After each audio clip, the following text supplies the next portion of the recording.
नमस्कार दोस्तों, स्वागत है आप सभी का आपके अपने अनअकैडमी शिक्षा के YouTube चैनल पर। रात के बज चुके हैं 10 और रात के 10 बजे मैं अमित कुमार लेकर आता हूं आपके लिए एक ज़बरदस्त प्रैक्टिस टेस्ट सीरीज जो कि आपके आने वाले रीट के एग्जाम के लिए बहुत ही ज़्यादा हेल्पफुल साबित होगी। तो साथियों, जुड़ने का डेली आप हमारे साथ प्रयास करिए। रात के 10 बजे घड़ी करती है इशारा जी, और वो आपको बता देती है कि जी समय शुरू हो गया है अब हमारा। ठीक है, मैं अमित कुमार अनअकैडमी पर लगातार 2 साल से आपको पढ़ा रहा हूं और कोशिश करूंगा कि आपको यहां पर एक जो प्रैक्टिस सेट मिले वो साथियों आपके एग्जाम के लिए बहुत ही ज़्यादा हेल्पफुल साबित हो। तो फटाफट से जुड़ने का प्रयास करेंगे। अगर आपको आवाज़ सही प्रकार से आ रही है, सारी चीज़ें ठीक ठाक हैं, दमदार हैं, तो क्लास को शेयर करने में कोई भी दिक्कत ना करें। साथियों, अनअकैडमी आपको देता है 80% का बिग ड्रॉप आउट। साथियों, यदि आप एमपी टेट की तैयारी कर रहे हैं, सी टेट की तैयारी करना चाहते हैं, यूपी टेट की तैयारी करना चाहते हैं, तो मात्र 729 रुपए में साथियों आप 1 साल का सब्सक्रिप्शन परचेज कर सकते हैं एके लाइव एके कोड के प्रयोग करके। और इस कोड का प्रयोग करने से आपको मिलेगा 10% का सीधा डिस्काउंट। तो आपको कोर्स कितना मिलेगा? 729 रुपए का। इसी प्रकार से ये जो कोर्स है आपको 6 महीने का, ये आपको मात्र 574 रुपए में प्रोवाइड करवाया जा रहा है।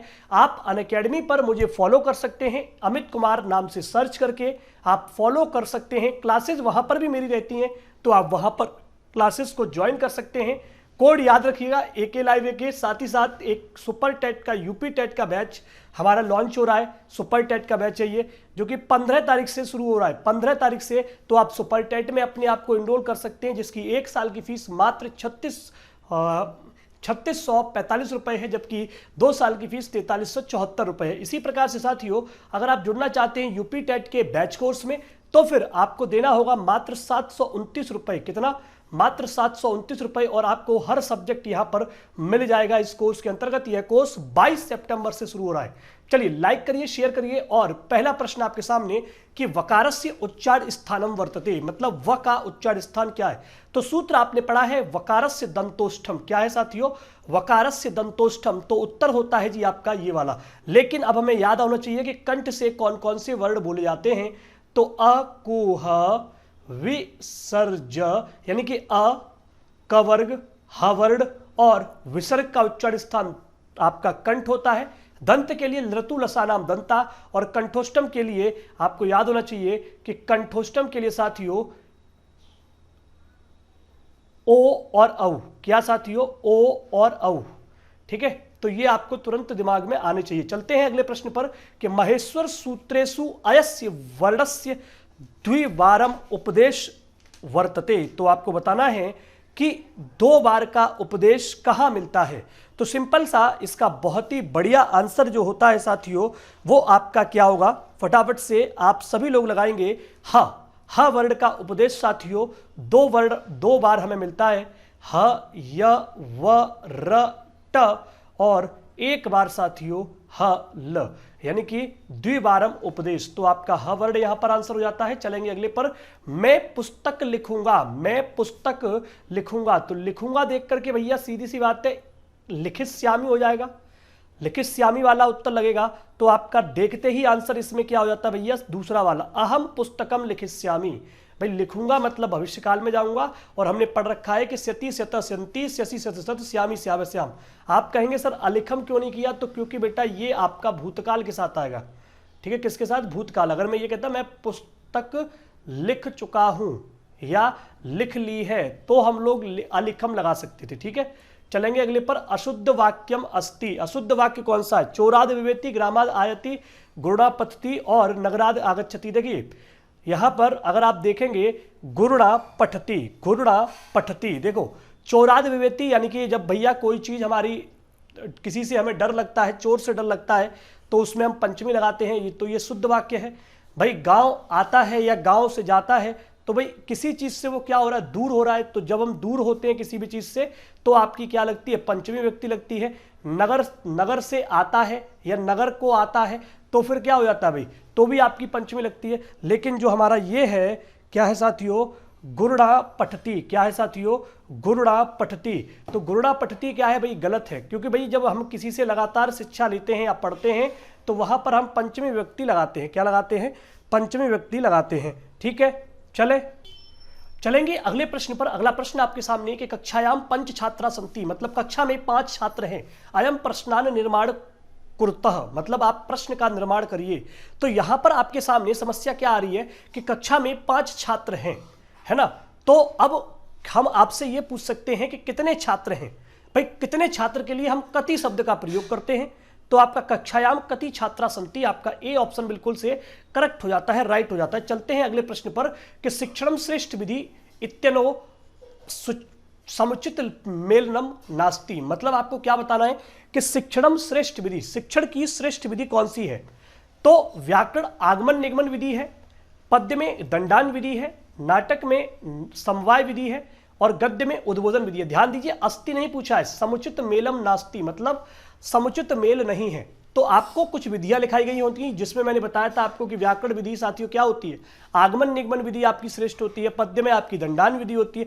ऐसे ही मैंने आपको बताई होंगी कुछ विधियां, ठीक है। नाटक में आपको समवाय विधि, मतलब जिसमें सभी का समन्वय हो, क्या हो, समन्वय हो या समावेश हो, ठीक है। तो आपका इसके अंतर्गत जो विधि होती है वो कौन सी होगी। भाई सिंपल सी बात है कि पद्य की जो श्रेष्ठ विधि है वो आपकी दंडान विधि नहीं होती। पद्य की साथियों जो श्रेष्ठ विधि है वो आपकी दंडान विधि नहीं होती। जो दंडान विधि होती साथियों वो नहीं होती, खंडान विधि आपकी यहाँ पर श्रेष्ठ मान ली जाती है। चलेंगे आगे कि शिक्षण पाठ्य योजना प्रमुख अंग विषय सत्यम कथनम वर्तते। कहा गया कि शिक्षण पाठ्य योजना का प्रमुख अंग या प्रमुख अंग इस विषय में या सत्य कथन कौन सा है। भाई व्याकरण के लिए कहा गया पहले प्रस्तुतिकरण होना चाहिए, फिर सामान्यीकरण, फिर नियमीकरण, फिर प्रयोग, फिर अभ्यास। इसी प्रकार से कहा गया गद्य की बात की गई कि वाचनम व्याख्या अन्वयश्च। इसी प्रकार से पद्य की बात की गई वाचनम व्याख्या विचार विश्लेषणम। नाटक की बात की गई तो वाचनम सामान्यीकरणम और अभिनयश्च। तो यहां पर जो आपका राइट आंसर होता है कि जो व्याकरण, देखिए प्रस्तुतिकरण, सामान्यीकरण, नियमीकरण, प्रयोग, अभ्यास, ये हम साथियों आगमन निगमन की बात नहीं कर रहे कहीं। भाई आगमन और निगमन में भी तो यही करते थे। आगमन में हम उदाहरण का प्रस्तुतिकरण करते थे, फिर उसका सामान्यीकरण करते थे, फिर नियमीकरण कर, यही होता था लगभग। तो ये जो है आपका वो आपका सही कथन बताया जाता है, ठीक है। व्याकरणम, व्याकरण में पहले हम क्या करते हैं, प्रस्तुतिकरण करते हैं, फिर सामान्यीकरण करते हैं, फिर नियमीकरण करते हैं, फिर प्रयोग करते हैं, फिर अभ्यास करते हैं, ठीक है। चलते हैं अगले प्रश्न पर कि अध्यापन यंत्रणाम प्रयोगे भवति अनेन विधिनाम। भाई अध्यापक यंत्रों का प्रयोग होता है अनेक विधियों में, प्रत्यक्ष विधि का, पाठ्यपुस्तक विधि का, भंडारकर विधि का या नियोजित अध्ययन विधि का। तो आपको जवाब देना है इस प्रश्न का कि इस प्रश्न का सही उत्तर क्या होगा। तो इस प्रश्न का साथियों सही उत्तर होता है कि भाई नियोजित अध्ययन विधि नाम, मतलब नियम या एक योजनाबद्ध तरीके से अध्ययन करना, योजनाबद्ध तरीके से क्या करना, अध्ययन करना, ठीक है। इसका प्रयोग होता है किसमें भाई, अध्यापन में। किसमें भैया, अध्यापन यानी कि पढ़ाने में। चलते हैं अगले प्रश्न पर। अगला प्रश्न आपके सामने कि दुर्बलस्य बलम रिक्त स्थाने पदम स्यात्, मतलब जो दुर्बल के बाद बलम लिखा हुआ है इसमें कौन सा शब्द आपका आएगा। आपको बताना है कि इसका सही जवाब क्या होता है। तो आप यहां पर देखेंगे दुर्बलस्य बलम राजा, ठीक है। दुर्बल जो होते हैं साथियों, ठीक है, बलम राजा। चलिए दुर्बल, चलिए आगे चलते हैं। मात्र, यहां पर साथियों आपसे पूछा है कि मान लीजिए आपका शब्द लिखा हुआ है मातृ इत्यस्य विसर्ग उच्चार स्थानम वर्तते, मतलब यहां पर उच्चार स्थान क्या है। तो देखो जब मातृ की बात हो रही है तो यहां पर विसर्ग का पूछा जरूर है, लेकिन ये विसर्ग लगा किस पे है, ये विसर्ग आपका लगा है भैया ऋटुर, किस पर, रिरी पर। किस पर लगा है, रिरी पर विसर्ग लगा हुआ है। जब रिरी पर विसर्ग लगा है तो हम इसे साथियों किस में काउंट करेंगे, मूर्धा में। देखिए अगर आपसे केवल ये पूछा जाता है कि विसर्ग बताइए, विसर्ग का उच्चार स्थान क्या होता है, तो आप कह देते कि भैया कंठ होता है। लेकिन यहां एक शब्द पर दिया हुआ है और उस शब्द में रिरी लगा है, ठीक है। तो जिस शब्द के साथ विसर्ग जुड़ा हुआ होता है, ठीक है, उसके साथ हम निकालने का प्रयास करते हैं। तो आप कहेंगे सर आपने ता पर क्यों नहीं लगाया। भाई ता अपने आप में आधा है, ता अपने आप में आधा है, रिरी जो है ये पूरा है। तो रिरी के आगे जब विसर्ग लगा है तो उसे हम मूर्धा में काउंट करेंगे। चलते हैं अगले प्रश्न पर कि अध्यापक विद्यालय वसति, मतलब अध्यापक साथियों विद्यालय में वसता है या रहता है। अस्य वाच्य परिवर्तनम कुरुतः, तो इसका आपको क्या करना है, वाच्य परिवर्तन करना है। प्रश्न आपके सामने 11। तो तो वसति को साथियों उस्सते कहते हैं। तो विद्यालय का विद्यालय रहेगा, उस्सते हो जाएगा। अध्यापक का अध्यापकेन हो जाएगा। आपका दूसरा वाला आंसर यहां पर बिल्कुल से सही हो जाता है। कौन सा? आपका दूसरा वाला आंसर यहां पर बिल्कुल से सही हो जाता है। राइट आंसर हो जाता है बी ऑप्शन। चलते हैं शुद्धम वाक्यम वर्तते, मतलब शुद्ध वाक्य बताइए भाई। नृपः विप्रम गाम ददाति, ठीक है, बिल्कुल सही है। आगे दे बताते हैं आपको सही है कि गलत है। बालकम मोदकम रोचते, सह दंडात आरक्षक अस्ति, कृष्णम परितः मित्राण संति। देखो अब यहां पर आप देखेंगे कि जो हमारे वाक्य दिए हुए, ठीक है, इसमें देखो अब मोदक की जगह पर उन्होंने मादकेम लिखा हुआ, मादेकम लिखा हुआ है, ठीक है। तो ये मोदक नहीं लिखा है, क्या लिखा है? मादेकम। तो ये भी आपका क्या है? गलत है। ये भी गलत है, ये भी गलत है। देखिए दान के योग में हम चतुर्थी लगाते हैं, तो चतुर्थी आपकी कहीं नहीं लगी है ना। यहां पर रोचते के योग में भाई बालकम बालकाय होता है ना भाई, बालकाय मोदकम रोचते या हरय मोदकम रोचते।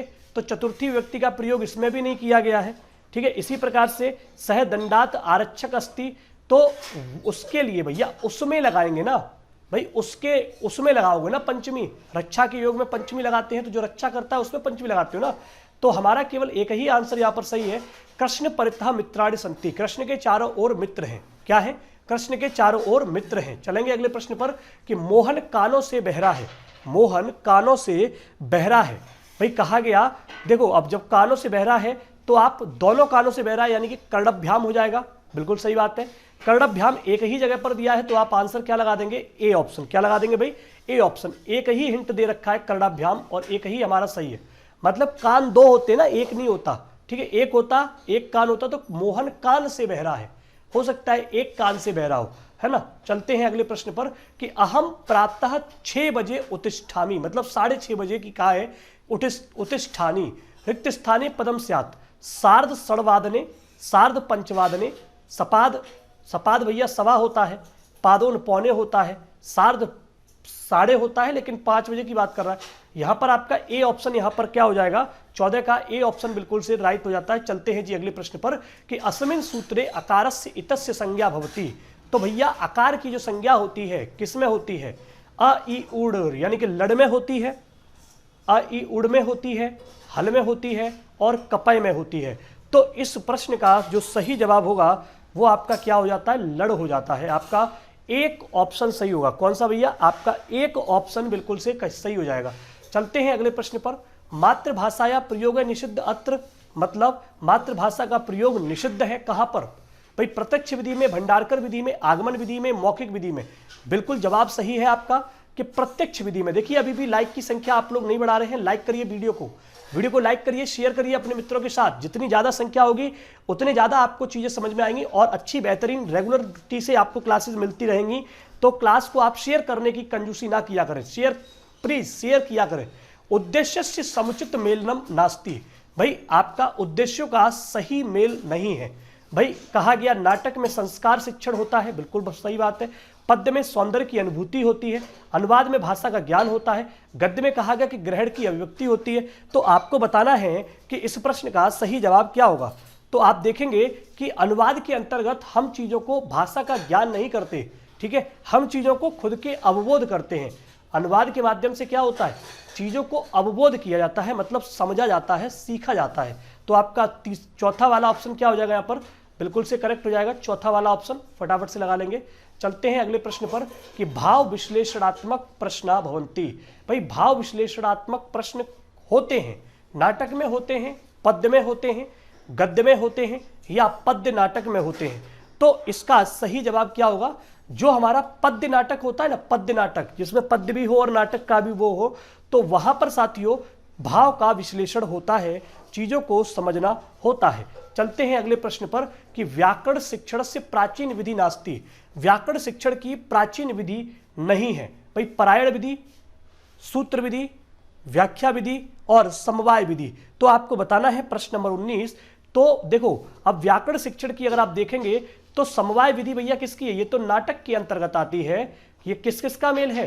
ये आदर्श नाट्य विधि, रंगमंच विधि, कंठा विनय विधि और व्याख्या विधि का एक पार्ट है। तो ये किसका है भाई? ये आपका समवाय विधि, ये आपका नाटक का पार्ट है। ठीक है, चलते हैं। नास्ति पूछा है ना, ठीक है।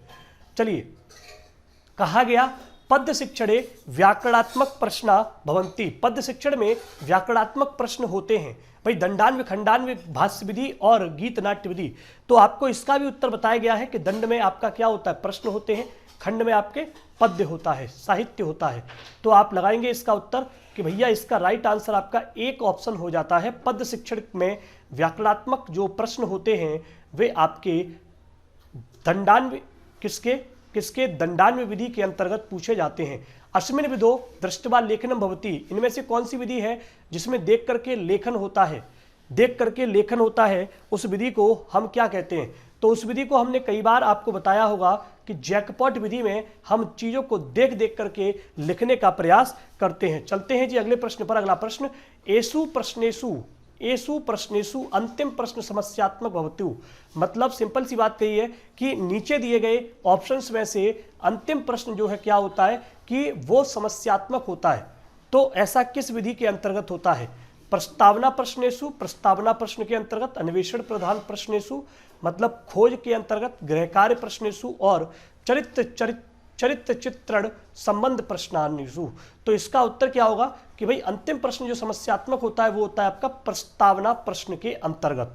चलते हैं जी अगले प्रश्न पर। अगला प्रश्न आपके सामने कि मूल्यांकन विषय असत्य कथनम वर्तते, भाई मूल्यांकन विषय में असत्य कथन बताइए। तो आपके सामने बिल्कुल से भरे पूरे 4 ऑप्शन हैं, बताने का प्रयास करेंगे फटाफट से कि इसका सही जवाब क्या होगा। भाई मूल्यांकन विषय में असत्य कथन कौन था, देखिए व्यवहार परिवर्तन का जो परीक्षण होता है वही मूल्यांकन होता है। मूल्यांकन साधन होता है ना कि एक साध्य होता है। मूल्यांकन विश्वसनीय होता है न किमपि। तो यहां पर दिए गए सभी स्टेटमेंट आपके सही हैं, इसका तात्पर्य आपका चौथा वाला ऑप्शन बिल्कुल से राइट हो जाता है, चौथा वाला। चलेंगे अगले प्रश्न पर। अगला प्रश्न आपके सामने कि लिखित परीक्षा नास्ति, भाई लिखित परीक्षा नहीं है, कौन सी, भाई आप देख पा रहे होंगे बिल्कुल साफ साफ लिखा हुआ शास्त्रार्थ परीक्षा। ये जो परीक्षा है आपकी वो सिंपल सी बात वो आपकी मौखिक परीक्षा है। कैसी परीक्षा है, मौखिक परीक्षा है। तो आप उत्तर देने में कोई भी कंजूसी ना करें। चलते हैं जी अगले प्रश्न पर कि सीबीएसई द्वारा सतत मूल्यांकन प्राप्तम, मतलब आपको बताना है कि जो सीबीएसई है, ठीक है, इसके द्वारा सतत मूल्यांकन किस वर्ष में हुआ। तो आप यहां पर देख पा रहे होंगे 1999 में, 2009 में, 2001 में और 2011 में। तो राइट आंसर क्या होता है भाई, 2009 में आपका सीबीएसई ने सतत एवं व्यापक मूल्यांकन पर काम शुरू कर दिया था, उसे ले आए थे अपने विद्यालयों में। दृश्य श्रव्य साधनम नास्ति, भाई दृश्य श्रव्य साधन नहीं है। देखिए दूरदर्शन दृश्य श्रव्य साधन है, संगणक, जल दूरवासी और आकाशवाणी। तो यहां पर जो दृश्य श्रव्य साधन की बात हो रही है, तो यहां पर आप देखेंगे प्रश्न नंबर 26 में आकाशवाणी एक श्रव्य यंत्र है। क्या है भाई, श्रव्य यंत्र। देखिए संगणक अभी के कैलकुलेटर बहुत अच्छे आ रहे हैं जिनमें आप बोल करके चीज़ों को सुन भी लेते हैं और देख भी लेते हैं। ऐसे ही चल दूरवाणी, ये जो हमारा चलचित्र होता है उसी प्रकार से ये भी रहता है। तो आपके ये तीनों क्या है भाई, दृश्य श्रव्य साधन है। जबकि अगर बात करें किसकी, जब बात करें भैया आकाशवाणी की, तो आकाशवाणी आपका मात्र एक श्रव्य साधन है। क्या है भाई, एक श्रव्य साधन है। चलने का प्रयास करेंगे अगले प्रश्न पर कि काठिन्य निवारणार्थम शिक्षणम भवति, भाई काठिन्य निवारण का में शिक्षण होता है, सतत शिक्षण होता है, मूल्यांकन होता है, उपचारात्मक शिक्षण होता है और सर्वी होते हैं। तो आपको बताना है प्रश्न नंबर 27 का राइट आंसर क्या होगा। तो भाई जब काठिन्य निवारण में शिक्षण किसका होता है, तो भाई वो होता है आपका उपचारात्मक शिक्षण। कैसा होता है, वह शिक्षण आपका साथियों उपचारात्मक शिक्षण कहलाता है। आपका सी ऑप्शन बिल्कुल से करेक्ट हो जाएगा। चलते हैं, टोल नाम का संस्कृत विद्यालय अस्मिन युगे आसन, भाई वैदिक काले, मौर्य काले, मुगल काले, कुषाण काले। तो प्रश्न नंबर 28 का आपको राइट आंसर देना है। तो टोल नामक संस्कृत जो विद्यालय है ये अभी के विषय में साथियों ये कब के टाइम पीरियड में है, तो ये प्रश्न नंबर 28 का पहला वाला ऑप्शन यहां पर बिल्कुल से करेक्ट है, वैदिक काले इज द राइट आंसर। आगे बढ़ते हैं बिना किसी समस्या के साथ कि अस्या समिति अनुशंसा, भाई इस समिति की अनुशंसा पर वाराणस्याम संपूर्णानंद संस्कृत विश्वविद्यालय नामकरणम अभवत, तो उसका नाम क्या किया गया। तो प्रश्न नंबर 29 इसका सही जवाब होता है संस्कृत आयोगस्य, मतलब संस्कृत आयोग, ठीक है। जो हमारी वाराणसी संपूर्णानंद संस्कृत विद्यालय है उसका नामकरण जो हुआ है वो आपका संस्कृत आयोग हुआ है। क्या हुआ है, संस्कृत आयोग उसका नामकरण हुआ है। चलते हैं अगले प्रश्न पर कि साइलेंट रीडिंग पुस्तकस्य लेखकः वर्तते, मतलब जो साइलेंट रीडिंग पुस्तक है साथियों, इसके लेखक बताए जाते हैं, पिंटनर बताए जाते हैं, गिलीलैंड बताए जाते हैं, ब्राइन बताए जाते हैं, भंडारकर बताए जाते हैं। तो प्रश्न नंबर 30 आपके सामने कि साइलेंट रीडिंग के जो पुस्तक है उनका नाम है जी ब्राइन। क्या है उनका नाम? है ब्राइन। क्या है नाम? ब्राइन। तो आपको इतनी जानकारी क्लियर हो गई। चलते हैं जी अगले प्रश्न पर। पूछा गया कि प्रशिक्षण स्थानांतरण मुख्य विशेषता वर्तते अस्य विधे। भाई कहा गया कि जो प्रशिक्षण का स्थानांतरण होता है वह साथियों किस विशेषता या किस विधि के नाम से उसे हम जानते हैं। तो आपका राइट आंसर क्या होगा? तो प्रशिक्षण का जो स्थानांतरण होता है उस विधि को हम साथियों भंडारकर विधि के नाम से जानते हैं। किस नाम से? भंडारकर विधि के नाम से जानते हैं। प्रश्न नंबर आपके आगे चलने का प्रयास करेंगे। प्रश्न आगे है स्वराघातस्य प्रयोगे भवति। जो भैया स्वराघातस्य प्रयोगे भवति, तो इसका जो स्वराघात होता है उसका प्रयोग कहाँ होता है? श्रवण कौशल में, भाषण कौशल में, पठन कौशल में और लेखन कौशल में। तो स्वराघात का जो प्रयोग होता है वो आपका भाषण कौशल के अंतर्गत होता है। चलने का प्रयास करेंगे अगले प्रश्न पर कि शलाका परीक्षा वर्तते। शलाका परीक्षा होती है कैसी? भाई मौखिक परीक्षा। कैसी होती है? मौखिक परीक्षा होती है। चलते हैं अगले प्रश्न पर। अगला प्रश्न आपके सामने कि लेखन कौशलस्य श्रेष्ठ विधि अस्ति। लेखन कौशल की श्रेष्ठ विधि है कौन सी है भाई? लेखन कौशल की श्रेष्ठ विधि है। तो आपका जवाब क्या होगा? तो आपका जवाब होता है कि जैकपॉट विधि साथियों, जैकटॉट विधि साथियों लेखन कौशल की श्रेष्ठ विधि है। अगला प्रश्न आपके सामने स्क्रीन पर कि संस्कृत साहित्य विषय असत्य मेलनम वर्तते। अभिज्ञान शाकुंतलम बिल्कुल सही है भाई, नाटक है, कादंबरी कथा बताई जा रही है, हर्षचरितम आख्यायिका बताई जा रही है और स्वप्नवास दत्तम ये भैया नाटक है। क्या है? स्वप्नवास दत्तम भास की रचना है और ये नाटक के अंतर्गत आता है। तो आपका जो सही जवाब होगा वो आपका डी ऑप्शन यानी कि चौथा वाला ऑप्शन बिल्कुल से सही हो जाएगा। सही हो गया सही। चलते हैं अगले प्रश्न पर। चलिए, मक्षिका स्थाने मक्षिका अनुवाद वर्तते। तो मक्षिका के स्थान पर मक्षिका का अनुवाद होता है। इसका मतलब है कि हम अक्षर सह अनुवाद पर ध्यान दे रहे हैं। देखिए, अभी तक आपने वीडियो को लाइक नहीं किया है तो वीडियो को लाइक करिए, अपने मित्रों तक वीडियो को शेयर करिए, जिससे कि आपके जितने भी मित्र हैं वे अच्छा स्कोर कर सकें टेट के एग्जाम में, रीट के एग्जाम में और बढ़िया तरीके से चीजों को समझ सकें। शैक्षणिक दूरदर्शन स्थानम वर्तते। भाई जो शैक्षणिक दूरदर्शन होता है उसका स्थान बताइए। ज्ञानवाणी बोलते हैं, ज्ञान दूरदर्शनम बोलते हैं, वार्तावली बोलते हैं या वार्ता बोलते हैं। तो इस प्रश्न का सही जवाब क्या होता है? इस प्रश्न का बिल्कुल से सही जवाब क्या होता है? तो आपका जवाब क्या होगा भाई? आपका जवाब होगा ज्ञान दर्शनम। क्या होगा? ज्ञान दर्शनम। चलिए अगले प्रश्न पर कि भाषा शिक्षण सिद्धांत है नास्ति। भाई भाषा शिक्षण का सिद्धांत नहीं है। अनभ्यास, तो भैया अनभ्यास का होता है, अभ्यास सिद्धांत होता है ना, अभ्यास सिद्धांत होता है ना, हमने पढ़ा है, आपको पढ़ाया भी है। चले आगे। आचार्य नरेंद्र देव समिति अनेन संबंधा वर्तते। मतलब आचार्य नरेंद्र देव की जो समिति है उसने अनेक प्रकार के संबंध बताए। किसके साथ बताए? परीक्षा के साथ। किसके साथ? परीक्षा के साथ। तो आपका ए ऑप्शन यहां पर क्या हो जाएगा? बिल्कुल से सही हो जाएगा। चलते हैं अगले प्रश्न पर कि प्रस्तावनात्मक प्रश्न नाम उद्देश्यम वर्तते। तो जो प्रस्तावनात्मक प्रश्न थे उनका उद्देश्य क्या हो? तो वो होता है आपकी परीक्षा, पूर्व ज्ञान का परीक्षण करना। पूर्व ज्ञान पहले से आप कितना जानते हैं उसकी जानकारी करना। आगे है एसु आदिम सोपानम वर्तते। मतलब इनमें से आप सोपान बताइए। आदर्श अभिनय, भूमिका वितरणम, अनुकरण अभिनय और मूल्यांकनम। तो प्रश्न नंबर आपके सामने, और ये जो प्रश्न है वो इसका जवाब क्या होगा कि इसमें आपके सोपान होते हैं तो वो आदर्श अभिनय होता है। क्या होता है? आदर्श अभिनय। और विवेकानंद अस्य काठिन्य निवारण केन विधिनाम भवति। तो जो विवेकानंद थे उन्होंने किस विधि का प्रयोग किया था? उन्होंने साथियों चित्र विधि का प्रयोग किया था। आपका डी ऑप्शन सही होगा। ठीक है, आपने यदि मुझे अनअकैडमी पर फॉलो नहीं किया है तो अनअकैडमी पर आप मुझे फॉलो करिए, क्लासेस को टाइमली अटेंड करिए। ठीक है, AK लाइव एक कोड है, इस कोड का प्रयोग करिए। और साथियों आपको साथ ही साथ आप हमारे साथ जुड़ सकते हैं सुपर टेट के बैच कोर्स में। ठीक है, सुपर टेट के बैच कोर्स में साथ ही साथ AK लाइव AK कोड का प्रयोग करके आप जुड़ सकते हैं UP टेट के बैच कोर्स में। इन दोनों ही बैच कोर्स में आपको संस्कृत क्लासेस भरपूर तरीके से मिलती रहेंगी। अगर आपने अभी तक कोर्स नहीं परचेज किया है तो कोर्स परचेज कीजिए। कोर्स परचेज करने से पहले आप AK लाइव AK कोड का प्रयोग अवश्य करिए। रेफरल कोड में आप इसे डाल सकते हैं, इससे आपको डिस्काउंट मिल जाएगा। वीडियो को लाइक करें, शेयर करें अपने मित्रों के साथ। तब मुलाकात करेंगे आप सभी से, तब तक के लिए नमस्कार। जय हिंद, जय भारत।